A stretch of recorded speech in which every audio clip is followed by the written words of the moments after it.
have a good attitude? Maybe not.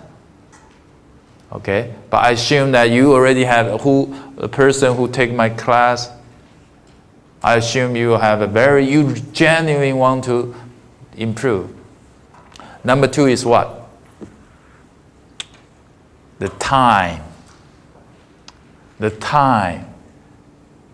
I would say that the time is so important.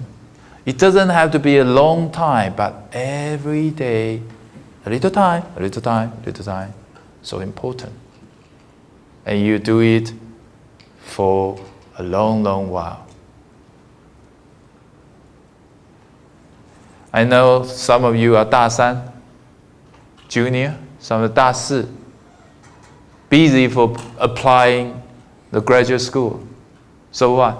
After you get accepted to another school, if you don't have a right attitude, no, you are not moving. I saw a lot of students, PhD students, have a totally terrible attitude. So it's not who you are, your ranking, your position. Oh, I'm a PhD student, I'm so great. No. I told myself I'm nobody, I'm just a learner. Okay. Professors are still learner. A lot of things that we don't know. Okay, so the time, so important, right? So important, everybody knows that. Number 3 key is what? Remember? The ability to notice something strange or interesting in language, right? That must happen in your reading. When you read, you enjoy the story. But some of the reader simply read, don't care about too much. Even though after reading several books, when I ask them what they're reading about, they cannot say a word. They don't even know the author. They cannot remember the story. Totally forgot. How could that be possible if your mind, your heart has been touched by the story? You will remember something, right? Okay. And when you read, you may encounter some strange word. Hey, when you read with the help of the picture, you can guess the meaning even without the dictionary's help. But I'm sure 1 week after, you'll forget this word soon. And how do you get it again? When the next time you visit another book, not necessarily the same book. Oh, I saw this word 1 month ago. Right? And then, let's strengthen your understanding. If you use the traditional way, you bought a book, they organize in a way of A, B, C, D. They tell you the relationship of this word and the relation. How do you memorize much, much faster? That works sometimes, but in the short-term memory. If tomorrow you want to take a test, yeah, that works.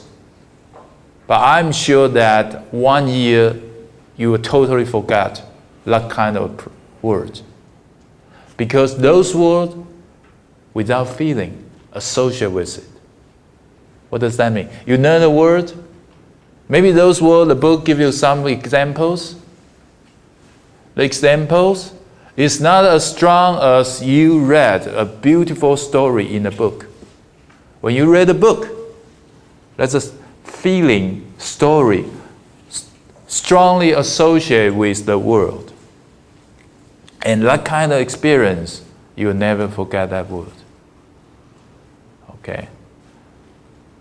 So, the time, the attitude, the ability to notice a word, they are equally important. Without any one of them, very, very difficult to improve. Because you say, I have a right attitude. I have a good attitude. Yes, yes. You have a right attitude in class. But never, after that, you're not really reading. You say, oh, I have a time. But the time you use is for grammar study. And you think that, oh, the only way to improve is taking some tests. Your attitude is wrong. You think that you want to improve the English for just in 1 month. You think there is a shortcut.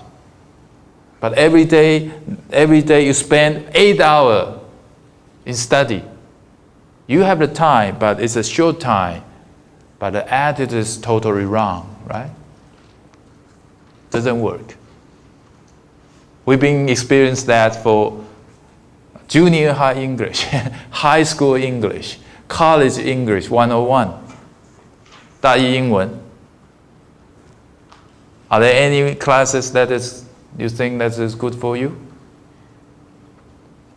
Maybe some of them. I believe that they're still very, very good teacher.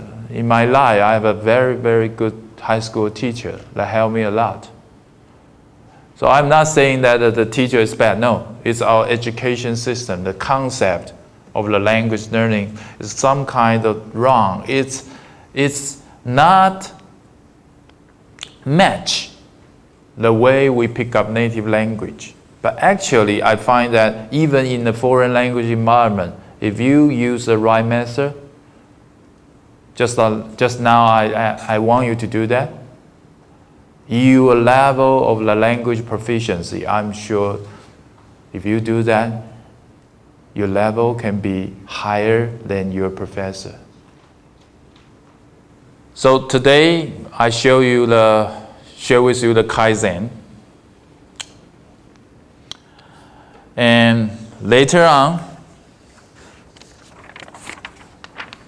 the topic I would like to share with you is still by Steve Kaufman. Remember who he is? He's a person who is a avid, crazy language learner, super learner, right? He can speak a lot of languages. He can speak quite well in Chinese. Okay. This time, the topic he wrote, post on his website, is about 7 principles of input-based language learning. Why it's not output? And why it's not input and output?